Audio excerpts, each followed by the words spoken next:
பிதா குமாரன் பரிசுத்த ஆவி நாமத்தினால ஆசீர்வதித்து ஜெபிக்கிறேன். இந்த வருடங்களிலே இது பலன் தருவதாக. செழித்து வளரட்டும் இயேசுவின் நாமத்தினால.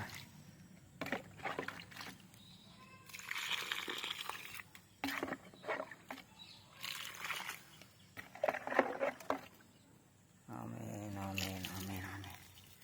ஹல்லேலூயா, ஹல்லேலூயா, ஹல்லேலூயா.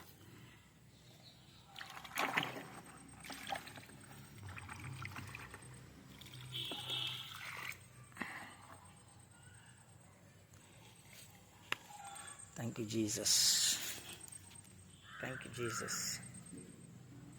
இது தைவான் ரெட்டு அப்படின்ற ஒரு மர வகை, அதாவது தைவான் ரெட் கொய்யா. இந்த கொய்யாவே ரெட்டாக இருக்கும், உள்ளவும் ரெட்டாக இருக்கும், வெளியும் ரெட்டாக இருக்கும்னு சொல்லியிருக்காங்க. ஸோ ஆசைப்பட்டு சந்தோஷமாக வாங்கி நட்டிருக்கேன். இன்றைக்கி இது சீக்கிரமாக வளர்ந்து பலன் தரணும்னு விசுவாசிக்கிறேன். ஆமென், ஆமென்.